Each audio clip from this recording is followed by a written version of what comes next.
Good morning. Good morning, beautiful, sweet, amazing souls out there. Where are you? Where are you? Good morning. Anastasia here.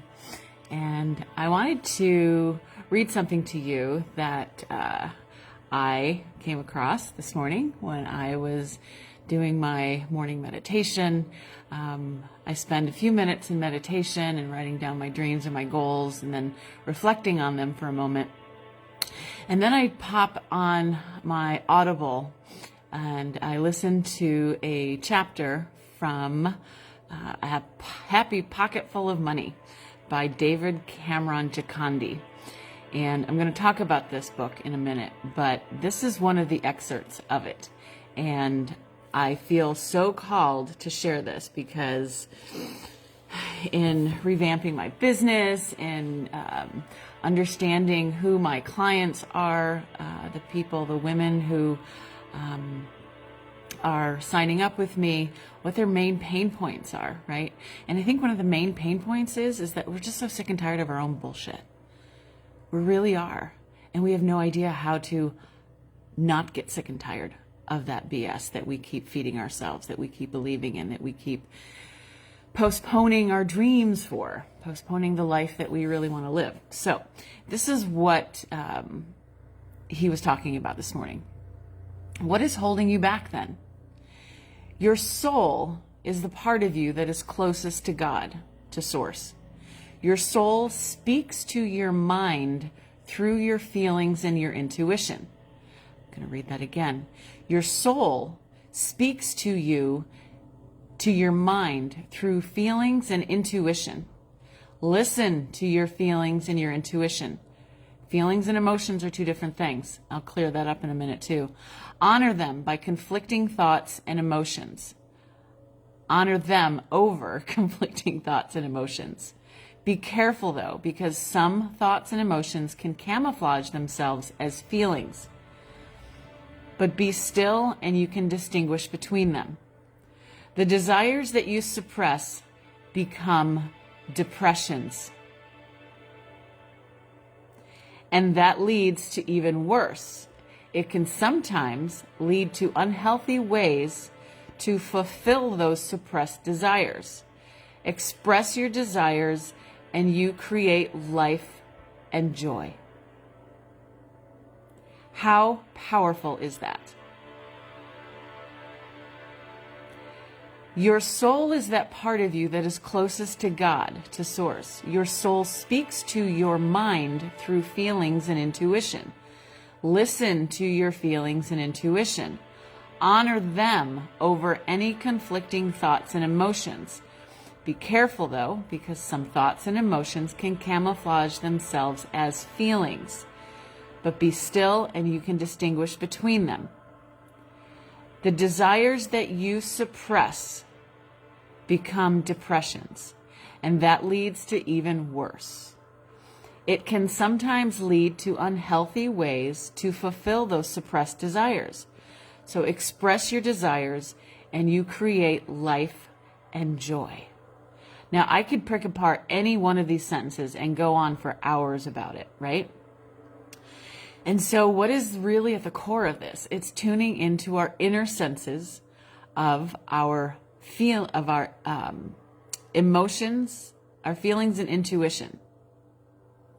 Our feelings and intuition. The things you feel are the sensations in your body. Emotions are the things that run through your mind. There's a difference. Feelings are sensations.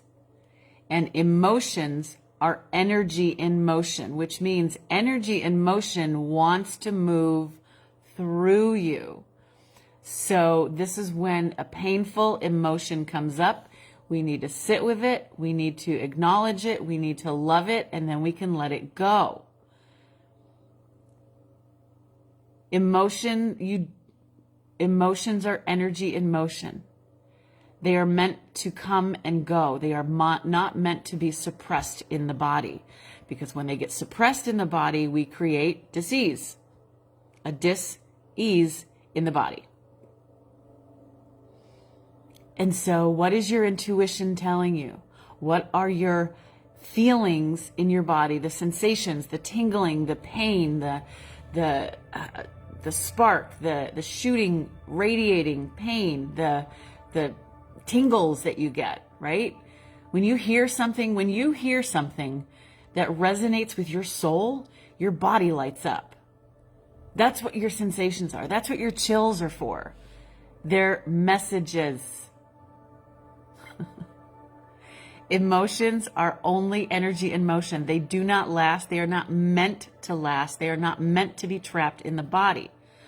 However, because we are human beings on this planet, and this is what we've come here to do, is to experience all the things, allow yourself to experience the emotion and then let it go. Do not hang on to it. Do not cling to it. Because it is in the clinging, it is in the attachment of the emotion that we get stuck. That's what holds us back. Because when the emotion gets stuck, we start to create stories and justify why it's okay for me to have this emotion.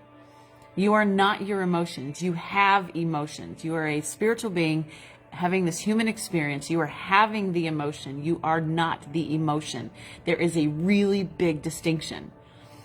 And most of us identify with the emotion. Your ego, it identifies with emotion.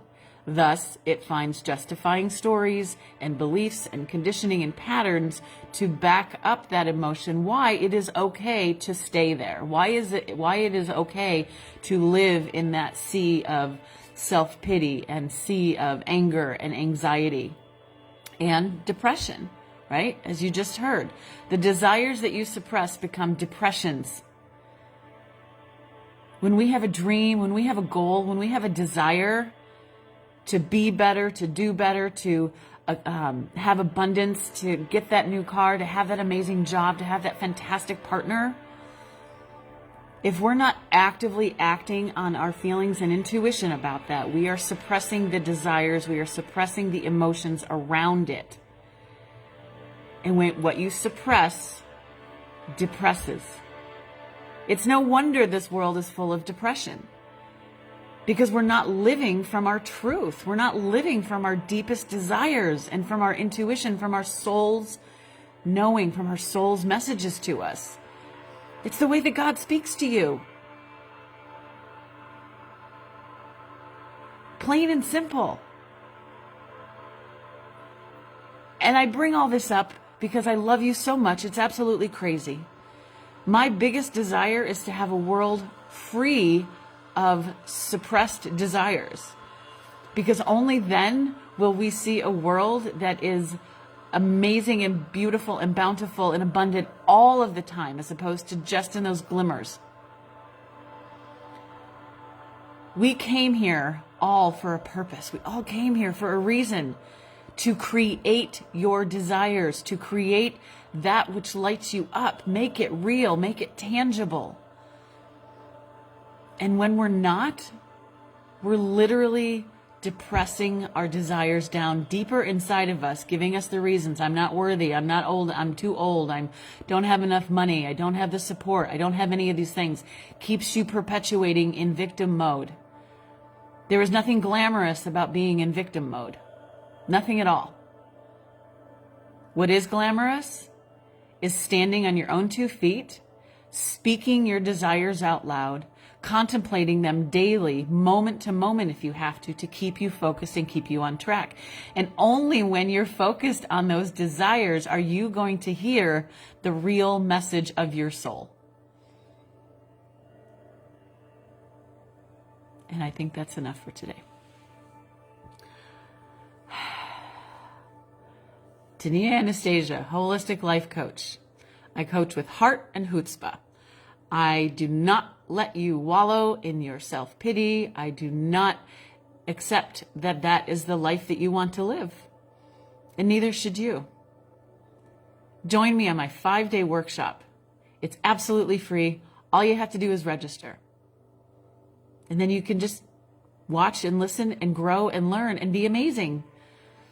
I really hope you join me. It's just going to be a lot of fun. We're going to do some meditation. We're going to do some dancing. We're going to do some inspirational work. We're going to do some heart-centered work. We're going to do some soul-centered work around your intuition and around your feelings. And I just can't wait to work with you. It's going to be amazing. I love you so much. It's absolutely crazy. And I will see you probably tomorrow. Okay. Take care of each other. Take care of yourself.